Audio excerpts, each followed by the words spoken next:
Right now, imagine you're plunging into a gap in space that stretches 2 billion light years across. This astonishing fact was confirmed by scientists back in 2013, yet most people remain unaware. We exist within what is known as the KBC void, a vast cosmic expanse where matter is about 20% less dense than expected. This immense emptiness distorts our measurements of the universe itself. Observations suggest that space here seems to expand faster than in other regions, challenging some of our core cosmological equations. We'll explore the groundbreaking discovery that disrupted conventional cosmology, investigate why roughly 90% of the cosmos appears empty, and consider what it means to live on the fringes of this immense void. If you're curious to perceive the universe from a new perspective, make sure to like and subscribe. Let's begin. Three astronomers, Ryan Keenan, Amy Barger, and Lennox Cowie, were charting galaxies when they encountered something extraordinary. In 2013, while mapping 35,000 galaxies across billions of light years, they realized the numbers didn't add up. Near our own galaxy, the density of galaxies was about 20% lower than predicted, not just slightly less, but significantly. This sparse region extended in every direction for a billion light years, forming a colossal spherical void with our position near its center. This wasn't a minor gap between galaxy clusters, it was an underdense bubble on a scale that standard cosmology shouldn't allow. The team meticulously verified their data, cross-checked multiple galaxy surveys, and examined the skies from various vantage points. Every test confirmed the same astonishing reality. Our galaxy, along with everything surrounding it, resides within a gigantic, underpopulated expanse of space, unlike anything observed before. The discovery was given a deceptively casual name, the KBC void, derived from the initials of its three discoverers. But the reality it represents is anything but ordinary. According to the standard cosmological model, the universe should appear roughly uniform when observed at sufficiently large scales. Naturally, galaxies form clusters and leave empty gaps between them, which is entirely expected. Yet this void is on a scale so vast and with such a significant shortage of matter that it challenges what random chance could produce. Computer models simulating the universe's evolution from the Big Bang rarely generate voids this immense and so sparsely populated. When they do, the initial conditions must be extraordinarily rare. Statistically, the odds are less than 1 in 1,000, with some calculations suggesting a 10 sigma deviation from the average density, so improbable that one might not expect to find a single example in the entire observable universe. Yet we exist within one. The consequences were immediate. If our position in the cosmos is so atypical, could it skew every measurement we make? When astronomers observe distant supernovae to gauge the universe's expansion, are they detecting the true rate or a local distortion caused by our unusual location? The void hypothesis offers a potential solution to a major puzzle in modern cosmology, the Hubble tension. For years, scientists have recorded two different expansion rates depending on whether they measure the early or nearby universe. The discrepancy is about 9%, small in absolute terms, yet a serious problem. Both sets of measurements are highly precise and theoretically should align, but they don't. Living within a massive underdense bubble means the gravitational pull from surrounding denser regions would tug outward on galaxies inside the void, influencing what we observe. This extra gravitational pull accelerates galaxies away from the void, making the local expansion appear faster than the universal average. Suddenly, the seemingly conflicting measurements made sense. We aren't observing the universe incorrectly. We are simply inside a massive cosmic gap. This insight transformed our understanding of cosmology, but it also brought up a puzzling question. If our location is so atypical, can we fully trust what we know about the cosmos? The next revelations show just how peculiar our cosmic neighborhood is. Cosmic voids aren't completely empty, which makes them even stranger than their name suggests. The spaces between isolated galaxies are filled mostly with dark matter, dark energy, and sparse clouds of hydrogen gas. The density is so low that gravity barely has an effect. With insufficient mass to pull material together, the formation of new structures essentially halts. No new galaxy clusters emerge. No massive superclusters form. The void remains a void. This emptiness has profound implications for physics. Gravity, already the weakest of nature's fundamental forces, requires enormous masses, like stars or planets, to produce noticeable effects. In a void where matter is scarce, gravity's influence diminishes further, allowing dark energy to dominate. Dark energy, the mysterious force accelerating the universe's expansion, faces little resistance. In dense regions, gravity counters dark energy, slowing expansion. In voids, this tug-of-war disappears, and dark energy pushes unopposed. As a result, voids expand more rapidly than surrounding space, growing like bubbles while the galactic filaments around them act as walls. This sets up a self-reinforcing cycle. The emptier the void becomes, the faster it expands. Scientists confirm this through careful observation. Galaxies near void edges move away from the center faster than the cosmic expansion alone would predict. This outward motion is driven by the gravitational pull of the denser matter surrounding the void. Imagine a valley encircled by mountains. Gravity pulls down from the mountains into the valley. In space, this downhill pull sends galaxies outward rather than inward. The effect is measurable and substantial. Our own galaxy is receding from the local void at roughly 600,000 miles per hour. Inside a void, physics behaves in unusual ways. Light traveling through it experiences less gravitational influence than light moving through normal space, subtly affecting astronomical observations and the way we interpret the universe. The void also affects galaxy motions on much larger scales. Observations out to 250 million light-years reveal coherent bulk flows, regions of space moving faster than standard cosmology predicts, caused by the gravitational imbalance between voids and surrounding dense structures. Light traveling through the void experiences less gravitational influence, altering its wavelength and energy in subtle ways. We also observe a shell of denser matter surrounding us in all directions, a byproduct of seeing the cosmic web from inside a void. This creates an observational bias because we're not observing the universe from a typical location. This bias feeds directly into one of cosmology's biggest problems, the Hubble tension. Nearby supernovae measurements give an expansion rate of 73 kilometers per second per megaparsec, while early universe data gives 67 kilometers per second per megaparsec, a 9% difference. The KBC void explains this discrepancy. In a low-density region, gravity cannot slow expansion as effectively, making galaxies appear to recede faster. A void of the KBC's size and depth is large enough to produce exactly this effect. But this challenges the cosmological principle, the idea that Earth does not occupy a special place in the universe. Many scientists find this philosophically uncomfortable. Simulations rarely produce voids this large, suggesting our standard model may be missing something, or that the universe is more uneven than expected. Some propose modifications to gravity on large scales to make such voids more common. Inside voids, gravity behaves counterintuitively, not by reversing, but by geometry. The matter outside the void pulls galaxies outward toward dense regions, creating an outflow pattern. The Milky Way's 600,000 miles per hour motion is part of this flow.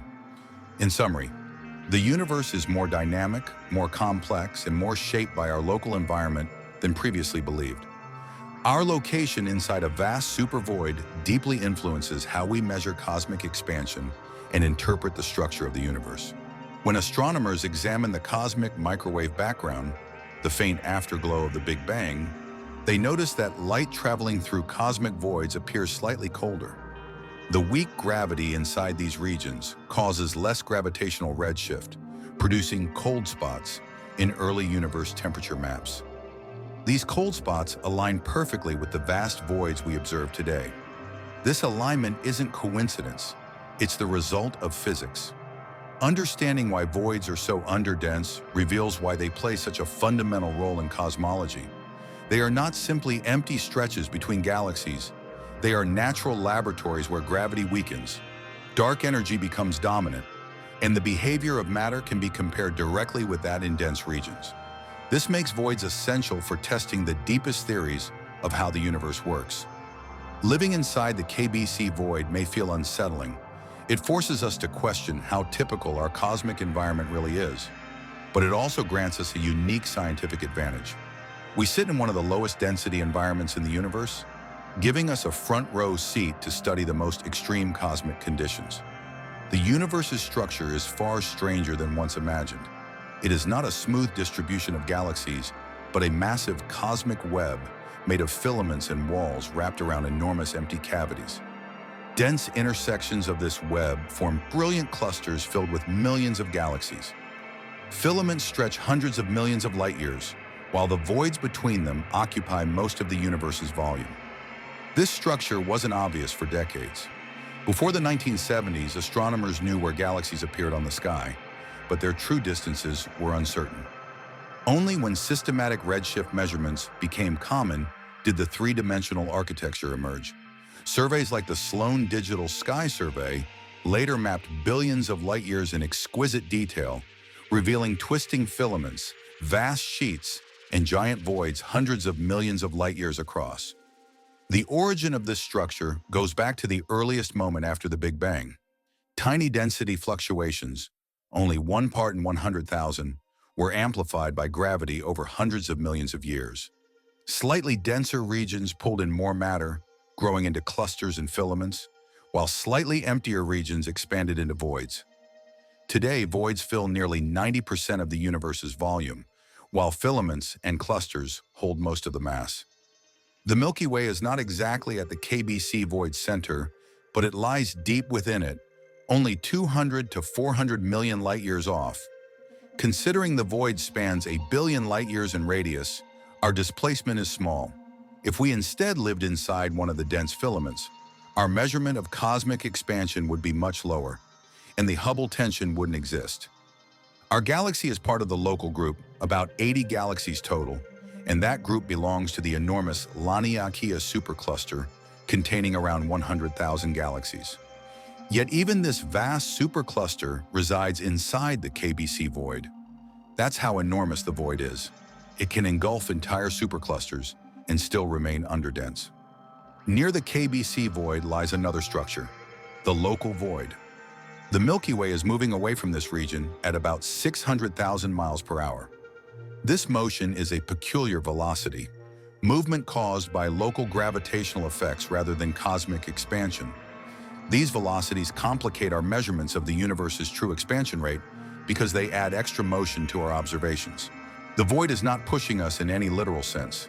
Instead, because the void contains far less matter than surrounding regions, its weaker gravity fails to pull us inward as strongly as neighboring dense structures do. Those denser regions win the gravitational tug-of-war, effectively accelerating our galaxy away from the underdense zone. This speed is nearly impossible to intuitively grasp.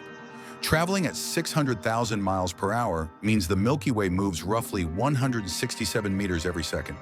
Over a year, that motion adds up to about 5.2 billion miles relative to the void. Yet even at this astonishing velocity, the void's immense size makes our progress almost negligible. Crossing it from one side to the other would still require hundreds of millions of years. And as we move, the void itself keeps growing due to cosmic expansion and dark energy, faster than we could ever escape it. We are inside it now, and we will remain inside it for the foreseeable cosmic future. Another contributor to our motion is the local sheet, a flattened arrangement of galaxies that includes the Milky Way, Andromeda, and many smaller neighbors. This sheet forms part of the boundary of the local void. The entire structure is drifting away from the void's center at about 260 kilometers per second, around 580,000 miles per hour. Our galaxy participates fully in this collective motion. The sheet is not static. It is gradually being pulled out of the void, flowing outward like water draining from a basin. This outflow has persisted for billions of years and will continue far into the future. But our speed is influenced by more than just void evacuation. The Milky Way is also falling toward the Virgo cluster, a massive collection of more than 2,000 galaxies located about 60 million light-years away. Its enormous gravitational pull adds another velocity component, roughly 250 kilometers per second, toward Virgo. Meanwhile, the Milky Way and Andromeda are spiraling toward each other, set to collide in about 4 billion years, creating yet another motion layered on top. Combining all these influences, void evacuation, Virgo infall, Andromeda attraction, the Milky Way's total peculiar velocity relative to the cosmic microwave background is about 627 kilometers per second. This is the speed astronomers detect through the dipole temperature pattern in the CMB. These motions matter because they distort the measurements we use to study the cosmos. When astronomers measure redshifts of distant galaxies, they must subtract our own motion. Otherwise, galaxies in our direction appear artificially blue-shifted, and those behind us appear overly red-shifted. Although astronomers routinely correct for this, living inside a void complicates the process. Voids create large-scale bulk flows that stretch across hundreds of millions of light-years. Separating the void's influence from true cosmic expansion demands careful modeling of the local velocity field. Our unusually high speed itself is evidence for the void. In a region with average density, our peculiar velocity would be much smaller, perhaps around 100 to 200 kilometers per second. Moving as fast as we do suggests steep gravitational gradients around us, exactly what one would expect if we sit near the center of a massive underdensity. This makes our motion a crucial clue in evaluating whether the KBC void is real and whether it affects cosmological measurements.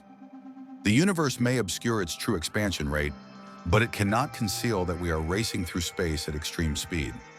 This ties into a deeper issue. The void challenges the cosmological principle, a foundational assumption of modern physics. The principle states that on sufficiently large scales, the universe is homogeneous, the same everywhere, anisotropic, the same in all directions. These assumptions greatly simplify cosmology, allowing scientists to model the universe with relatively straightforward equations. Without them, cosmology becomes far more complex.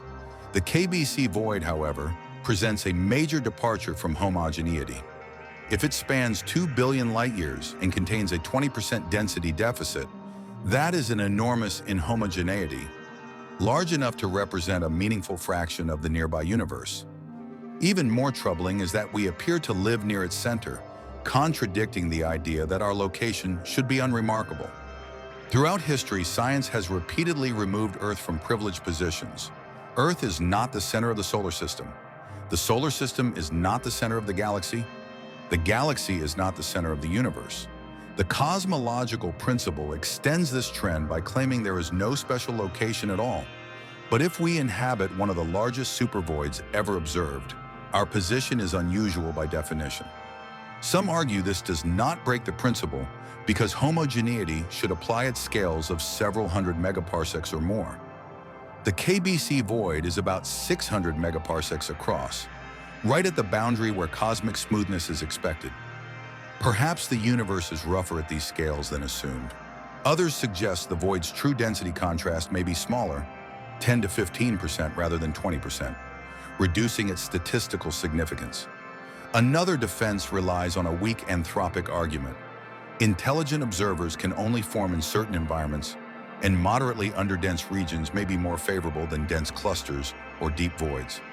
If typical observers inhabit slightly underdense zones, then our position is not surprising, unless the KBC void is as extreme as current measurements imply. The debate remains unresolved. Some researchers see the void as real and significant, requiring revisions to cosmology or acceptance that we live in an unusual location. Others believe the void is an observational artifact or less extreme than early studies claimed. Future, deeper surveys may reveal whether giant voids are rare, as models suggest, or more common than expected. If common, the cosmological principle survives. If rare, we must explain why we live in one. The origins of voids stretch back to the universe's earliest moments. They form from tiny quantum fluctuations during inflation, variations in density only 1 part in 100,000. Gravity amplified these differences over millions of years. Slightly denser regions accumulated matter and collapsed into galaxies and clusters, while slightly less dense regions lost matter and expanded into voids. This process, known as gravitational instability, sculpted the cosmic web. The cosmic microwave background provides a snapshot of these early variations as tiny temperature fluctuations. Satellites like COBE, WMAP, and Planck map them in exquisite detail. Running these initial patterns forward in simulations produces a cosmic web resembling what we observe today, one of the great triumphs of cosmology. But simulations rarely produce voids as large or deep as the KBC void. This raises concerns. Maybe initial fluctuations weren't completely random, or maybe gravity behaves differently on large scales. Or perhaps the universe contains more structural variation than expected. To resolve this, astronomers must map more distant voids and determine how common they truly are. The quantum origins of voids are elegant yet unsettling. They mean the enormous cosmic desert we live in traces back to subatomic randomness before atoms even existed. Our position in the universe is ultimately the result of chance. The sheer emptiness of voids defies intuition. Although we picture the universe as filled with stars and galaxies, the opposite is true. Voids occupy about 90% of cosmic volume. Galaxies cluster in the remaining 10%, tightly packed into filaments and walls. Traveling through a void at light speed would mean tens of millions of years without encountering a single galaxy. Void galaxies evolve slowly, rarely interacting with neighbors, remaining faint and gas-rich. Dark matter exists even in voids, though at only about 15% of the cosmic average. Dark energy, however, is uniformly distributed and becomes the dominant component in these regions. Over time, as dark energy accelerates cosmic expansion, voids grow faster, eroding surrounding filaments. Eventually, if dark energy remains dominant, voids may occupy an even greater share of the universe, leaving galaxy clusters isolated like islands in a vast cosmic ocean. Billions of years from now, the universe will be even more empty than it is today. Cosmic voids will occupy an even larger share of all space. Given what we currently know about dark energy, this outcome is basically unavoidable. The long-term fate of the cosmos is to become more and more hollow. Because of that, knowing what fraction of the universe is taken up by voids is crucial for interpreting our measurements.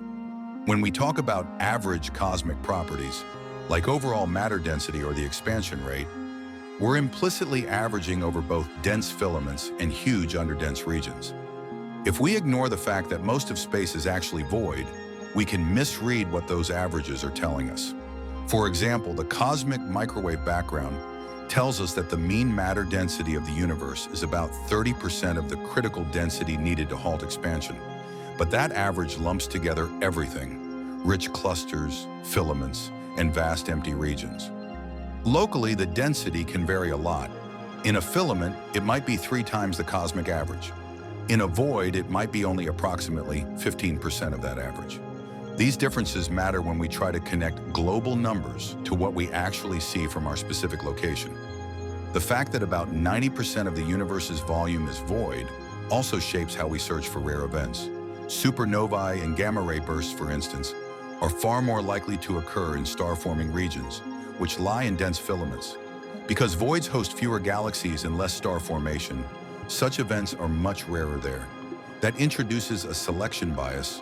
Most dramatic cosmic phenomena happen in the busy 10% of the universe, not the quiet 90%. We observe and model the universe primarily from inside these active regions, while mostly overlooking the emptier ones. But voids are just as real and just as important for the full cosmic picture.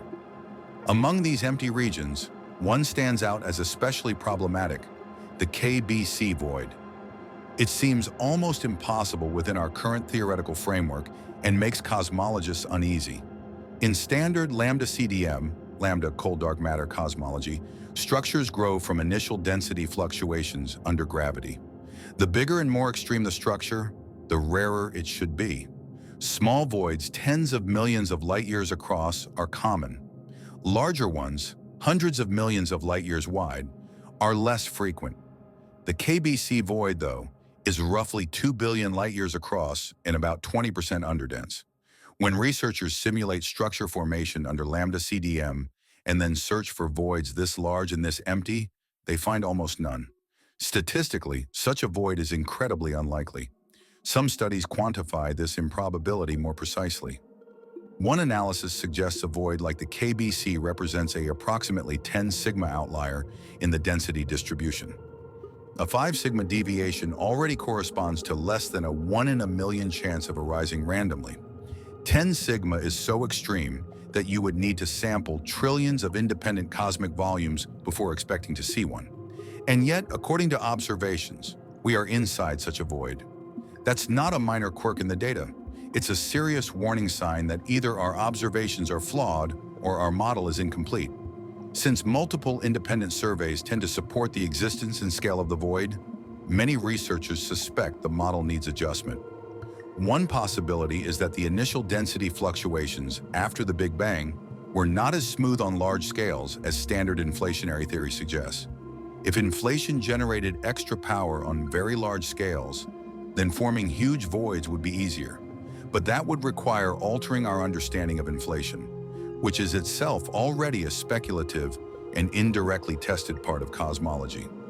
Another option is that structure formation has proceeded more vigorously than we expect. Perhaps gravity was effectively stronger in the past, or dark matter does not behave exactly as assumed, leading to more rapid clustering and thus bigger voids and richer superclusters. Some theorists propose modified gravity models in which the strength of gravity depends on scale or environment, enhancing structure formation on large scales and making large voids less rare. A third path is that the KBC void is simply not as extreme as early measurements indicated. Systematic errors or selection effects in galaxy surveys might exaggerate its size and depth. Different teams using different methods and datasets have indeed obtained somewhat different results. Some find a 20% density deficit, others something closer to 10 to 15%. If the true underdensity is at the lower end, the void is still unusual, but not as statistically outrageous. To pin this down, we need deeper, more precise galaxy surveys that can map the void's full extent and density profile. Future projects such as the Euclid mission and the Vera C. Rubin Observatory are expected to provide far better data. Because of all this, the KBC void has become a central piece of evidence in arguments about the standard cosmological model. Critics of Lambda CDM cite it as proof that the model fails on the largest scales, claiming that we don't understand structure formation as well as we think. Defenders respond that rare events do happen, that living in a statistical outlier is unlikely but not impossible, and that Lambda CDM successfully explains many other observations, most notably the cosmic microwave background. So tossing it out because of one anomaly would be premature. Still, the void can't just be ignored. It demands an explanation. Either we accept that we inhabit an exceptionally rare region, which goes against the spirit of the cosmological principle, or we adjust our models so that enormous voids become a natural outcome, implying changes to inflation, dark matter, or gravity itself. Neither option is comfortable. Both would significantly reshape our understanding of the universe. These giant empty regions, however, are not just conceptual headaches. They are also powerful scientific tools. Voids are the best environments in which to study dark energy, because they are the only places where dark energy's influence is close to pure. In wealthy regions like galaxy clusters, gravity is strong enough to counter cosmic expansion locally. Clusters remain bound even as space expands. In filaments, gravity still slows the expansion somewhat. But in voids where matter is scarce, gravity is too weak to do much. Dark energy, which drives accelerated expansion, essentially runs the show. As a result, voids expand faster than the cosmic average. Dark energy's repulsive effect is barely opposed there. That makes voids ideal laboratories for measuring the strength and behavior of dark energy. Dark energy is among the most mysterious ingredients in the cosmos. It was discovered in 1998 using distant supernovae and seems to account for about 68% of the total energy content of the universe. It acts in the opposite direction to gravity. Where gravity pulls matter together, dark energy pushes space apart, speeding up expansion. We still do not know exactly what it is. It might be a true cosmological constant, a fixed energy density built into space-time, or a dynamic field whose properties change over time and location. Distinguishing between these possibilities requires very sensitive measurements of how the expansion rate changes across different epochs and environments. Voids give us a relatively clean setting for those tests. In dense regions, Local gravitational effects complicate galaxy motions, making it difficult to disentangle cosmic expansion from local dynamics. Inside voids, those local effects are much weaker. Galaxy motions are dominated by large-scale expansion and dark energy. By measuring how quickly voids grow relative to lambda CDM predictions, scientists can check whether dark energy behaves like a constant or something more exotic. The shapes of voids also offer clues. Dark energy affects not just how fast the universe expands, but potentially how uniformly it expands in different directions. If dark energy is truly homogeneous and isotropic, large voids should stay roughly spherical. If dark energy varies spatially, or if new forces are at play, voids might expand unevenly and become elongated or distorted. Observations suggest most big voids are fairly round, which supports the idea of uniform dark energy, but current data still allow for small deviations. Upcoming surveys should refine these constraints. Another powerful approach comes from tracking the growth history of individual voids. Their present size encodes how expansion has proceeded over billions of years. Different models of dark energy imply different void growth curves. For example, if dark energy was weaker in the past and stronger more recently, voids would have expanded slowly at first, then accelerated. If it has always been constant, their growth should follow a simpler, steadily accelerating pattern. Observing voids at a range of distances, thus at different look-back times, allows us to distinguish between these scenarios. A particularly useful diagnostic is the edge of a void, the steep transition from low density in the interior to high density in the surrounding filaments. That boundary moves and sharpens as matter drains outward and accumulates in the cosmic web. Its evolution depends sensitively on how fast the void is expanding, and thus on dark energy.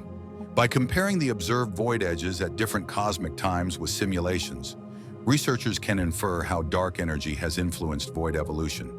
Current results suggest dark energy has behaved roughly like a cosmological constant over the last several billion years.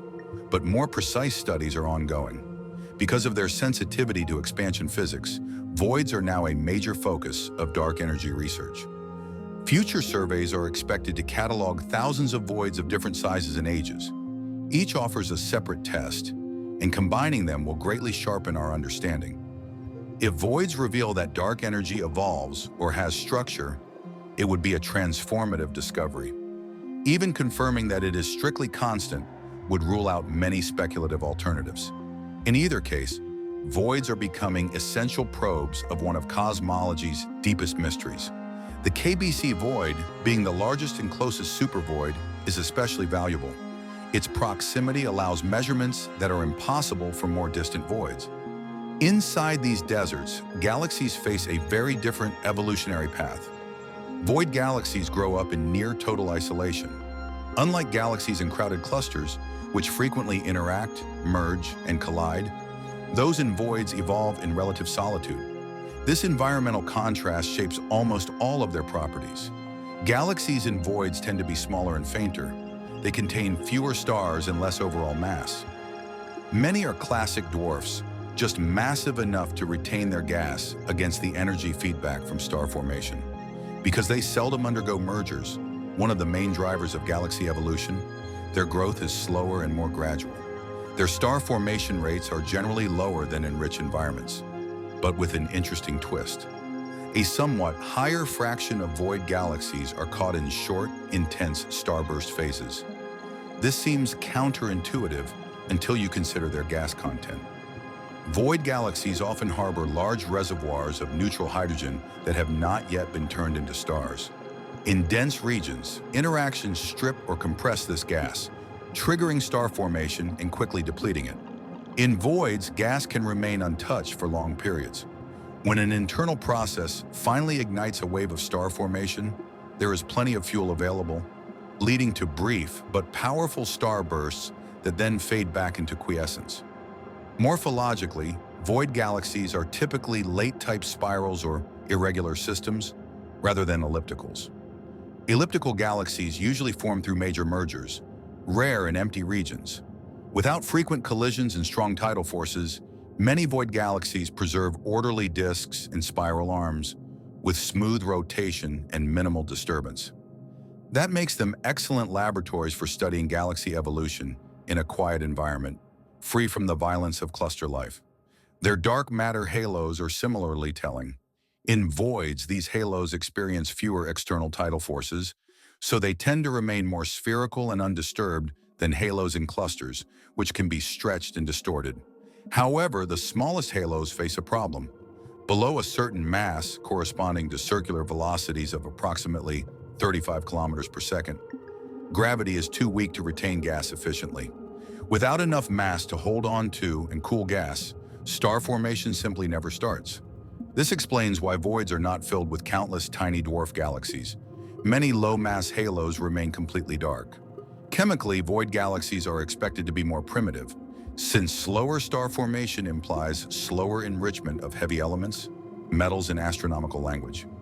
Observations do show lower metallicities on average, but the difference is smaller than naive models predict.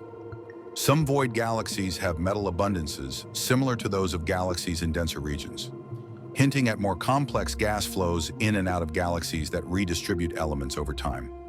By observing void galaxies at different distances, meaning different cosmic epochs, astronomers can trace how they have changed.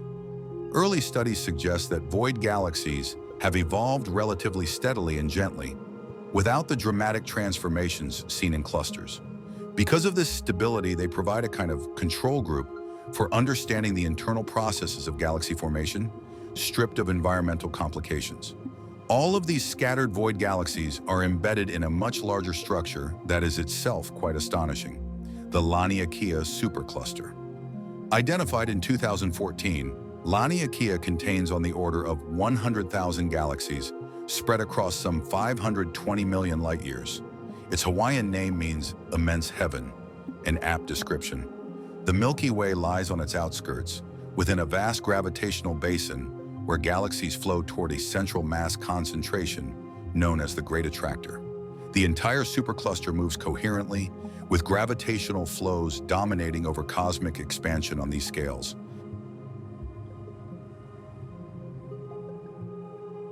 You can picture Laniakea like a drainage basin. Galaxies fall downhill through the curvature of space-time toward the Great Attractor, just as water flows toward a low point in a landscape. Here's the paradox. Despite containing approximately 100,000 galaxies, Laniakea still resides entirely inside the KBC void.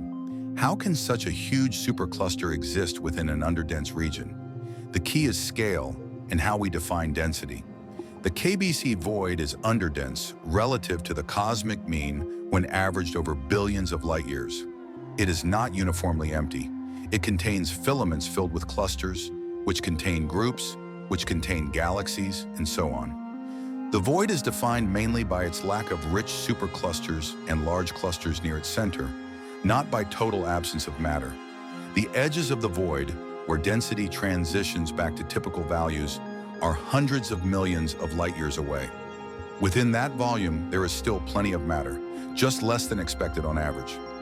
Laniakea occupies part of that volume, huge compared with typical structures, yet still small compared to the full void. By mapping the velocities of galaxies in and around Laniakea, astronomers build three-dimensional flow maps showing how matter moves. Galaxies closer to the Great Attractor fall in faster. Those at the margins are only just beginning to feel its pull. These flows define Laniakea's boundaries. Anything streaming toward the Great Attractor belongs to the supercluster, while material flowing elsewhere belongs to neighboring structures.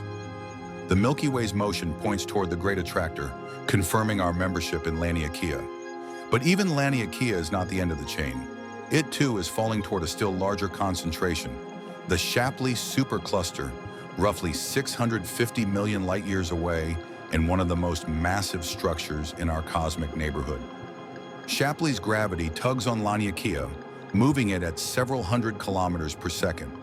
This creates a hierarchy of flows.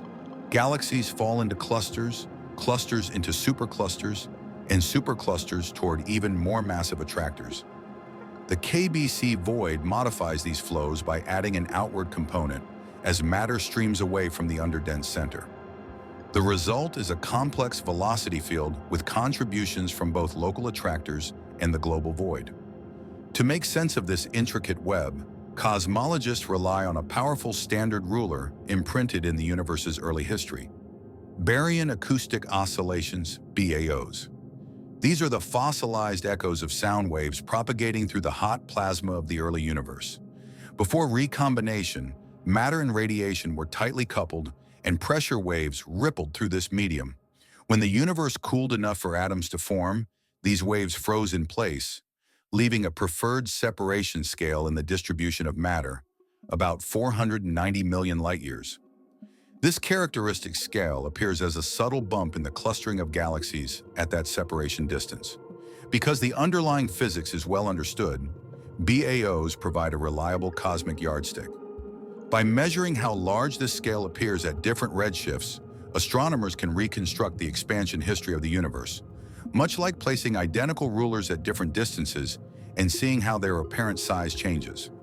Large galaxy surveys, such as SDSS and BOSS, have mapped BAOS across huge volumes. These maps reveal the cosmic web in striking detail and also highlight underdense regions, including the KBC void. In our local neighborhood, the clustering pattern shows a deficit consistent with being inside such a void. Galaxies within the void often have slightly higher redshifts than expected from a smooth BAO-based model, matching the idea that an extra outward velocity from the void is adding to the expansion signal. Thus, BAO measurements provide another independent line of evidence for both the void's existence and its impact on Hubble constant measurements. The cosmic microwave background adds yet another clue. The CMB is almost perfectly uniform at 2.7 Kelvin, with tiny temperature variations of only millionths of a degree. These fluctuations encode the early universe's density field. Hotter spots were slightly denser. Colder spots were slightly underdense. As CMB photons travel through the evolving cosmic web, they pass through voids and clusters and experience shifts in energy. When a photon passes through a large void, it encounters less gravitational potential than it would in denser regions. Because voids are expanding, the gravitational potential wells, or shallow hills, change while the photon is in transit. This produces the integrated Sachs-Wolf effect. Photons emerge from expanding voids with slightly less energy, appearing a little colder in the CMB sky. By stacking many known void directions and comparing CMB temperatures there, astronomers find a small but significant average cooling on the order of approximately 10 microkelvin, consistent with theory. For the KBC void, the effect should be particularly pronounced since CMB photons traverse nearly its entire billion light-year span on their way to us.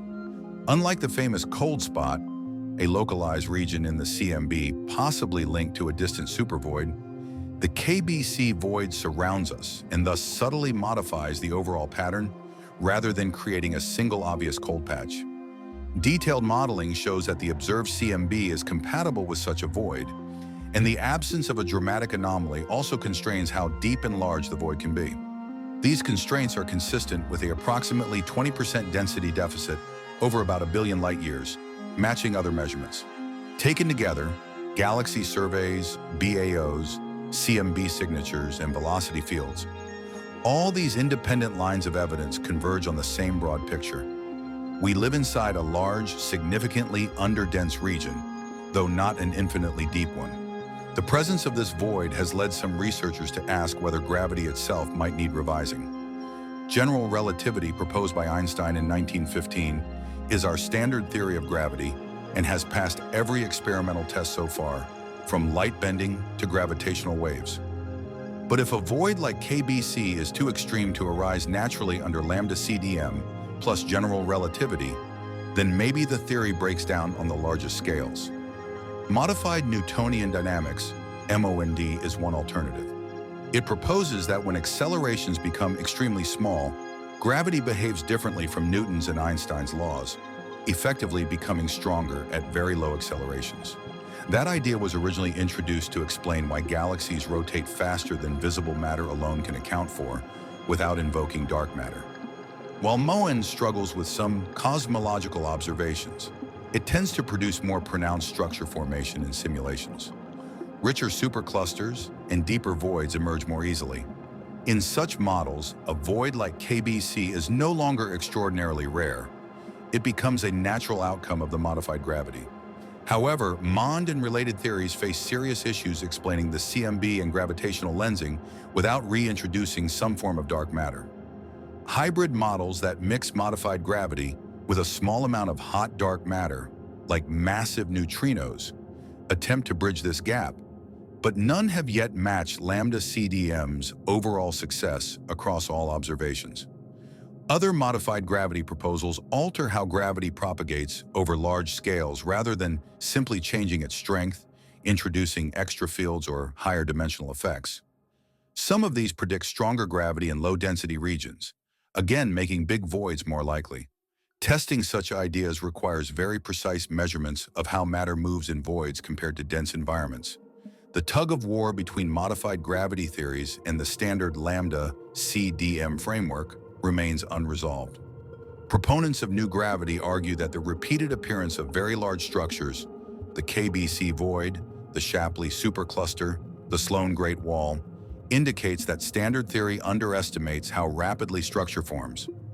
Defenders of Lambda CDM counter that modified gravity often introduces more problems than it solves, and that it's more reasonable for now to accept that we occupy a statistically uncommon location than to overthrow a theory that works extraordinarily well elsewhere. The KBC void also touches on another fundamental quantity, the age of the universe. Our best models, anchored by precise measurements of the CMB, place the age of the universe at about 13.8 billion years. This number is derived from the expansion rate, matter density, and dark energy density inferred from early universe physics. Multiple independent analyses converge on this value. But if the locally measured Hubble constant of approximately 73 kilometers per second per megaparsec truly represented the global expansion rate, the universe would have been expanding faster throughout its history and would thus be younger, around 12.7 billion years old. That approximately 8% difference might sound small, but it clashes with other age estimates. The oldest stars in globular clusters appear to be around 12.5 to 13 billion years old.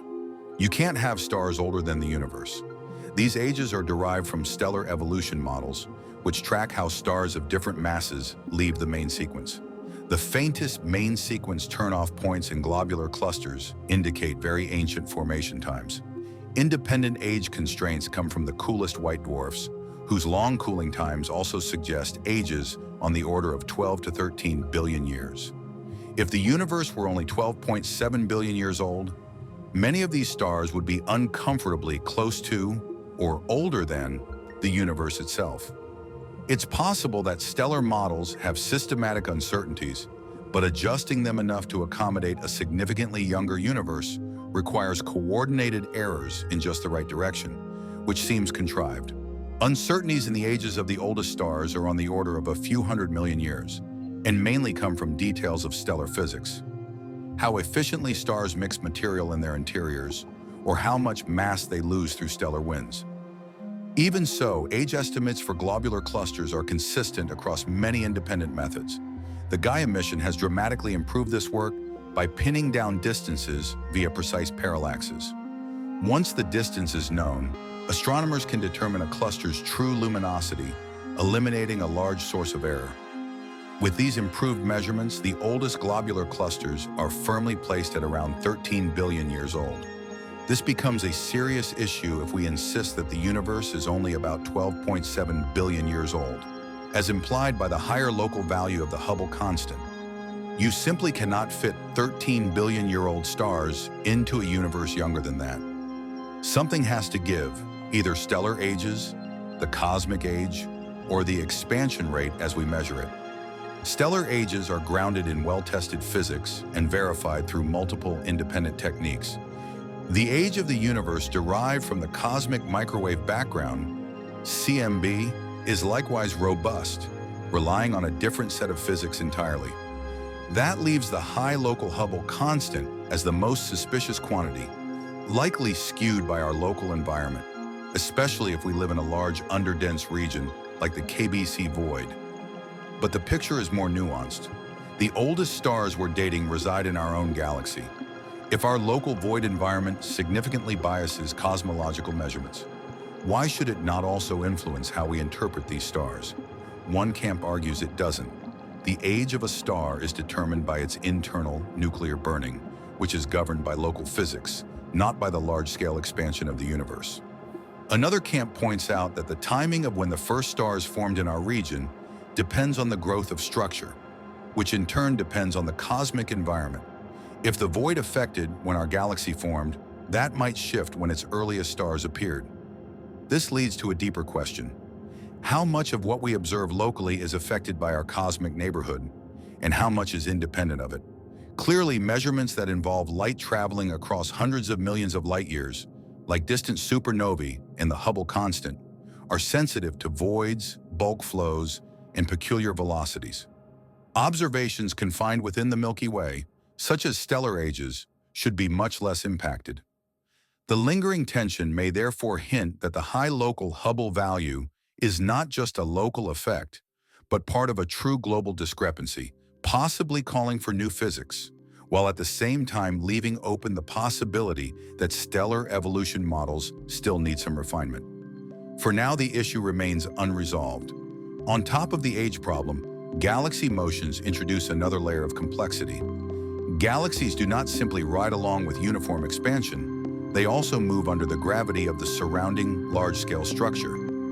These individual motions are called peculiar velocities.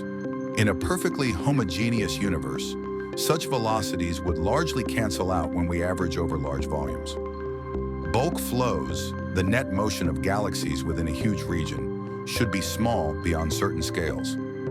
Yet observations show something else. Measurements using various distance indicators reveal coherent flows of hundreds of kilometers per second, extending out to 200 to 300 million light years.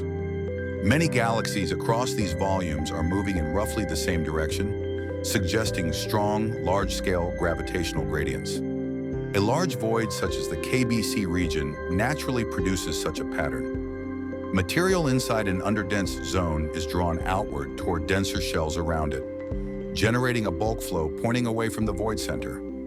Measuring these flows is not trivial. Redshift alone conflates cosmic expansion with peculiar motion, so astronomers need independent distance estimates that do not rely on redshift, like the Tully-Fisher relation for spiral galaxies or the fundamental plane for elliptical galaxies. Using these tools, large projects such as cosmic flows have mapped galaxy velocities in impressive detail. The resulting bulk flow patterns line up well with simulations that include a significant local void. The magnitude and direction of the flows, around 400 kilometers per second away from the underdense region, are what you would expect from a roughly 20% underdensity spanning 1 billion light years. Standard LCDM cosmology without a large void struggles to generate flows that strong on such scales. Simulations typically predict bulk motions of less than 100 kilometers per second when averaging over 200 million light years. Boosting these flows requires adding rare, large amplitude density fluctuations, bringing us back to the same statistical improbability that the KBC void already raises. Some researchers see this as a symptom that lambda CDM may be missing something, whether in the behavior of dark matter, dark energy, or gravity itself.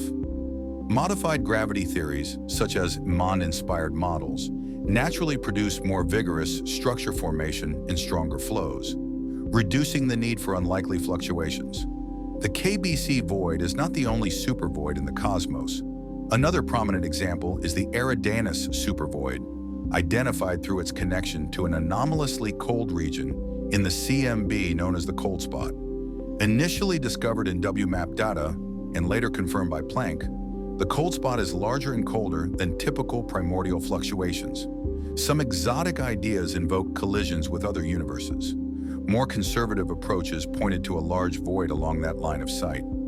Galaxy surveys in that direction indeed reveal an underdense region of comparable scale. Calculations suggest that the Eridanus void can explain a significant fraction of the cold spot's temperature deficit via the integrated Sachs-Wolf effect, with the rest plausibly due to chance CMB variations. If giant voids like KBC and Eridanus are both real and as extreme as current estimates suggest, it raises the possibility that such structures are more common than standard cosmology expects. Discovering several more of this size would place increasing pressure on Lambda CDM. Forthcoming deep surveys will better map the distribution and statistics of voids and test whether their sizes and abundances align with theoretical predictions. Voids are not just sources of trouble, they are also prime laboratories for studying dark energy. In dense environments, local gravity competes with cosmic expansion, obscuring the direct influence of dark energy. In voids, matter is so sparse that dark energy dominates the dynamics, making these regions more sensitive to its properties.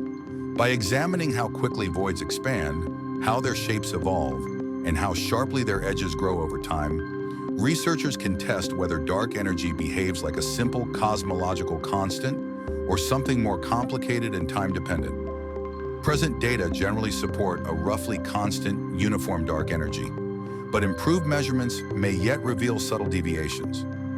On smaller scales, voids act as filters that limit what structures can form. In clusters and rich filaments, frequent mergers, gas stripping, and intense feedback from black holes drive rapid galaxy evolution. In voids, where gravitational potentials are shallow and encounters are rare, galaxies evolve more gently. They tend to be smaller, gas-rich, metal-poor, and still actively forming stars. Mergers are infrequent, so galaxies often preserve tidy disk morphologies and relatively undisturbed dark matter halos. The lowest mass halos may never form stars at all, remaining completely dark because their gravitational wells are too shallow to hold and cool gas. This different evolutionary pathway changes the prospects for life. Void galaxies might be safer from catastrophic nearby events, such as powerful gamma-ray bursts or cluster-scale shocks, providing a calmer backdrop for life to emerge and persist. On the other hand, fewer stars and lower metallicities may reduce the number and variety of planetary systems. Whether voids are overall more or less favorable to life remains an open question. All of this plays out within a grander structure. The Laniakea supercluster, a vast complex of around 100,000 galaxies spanning some 520 million light-years.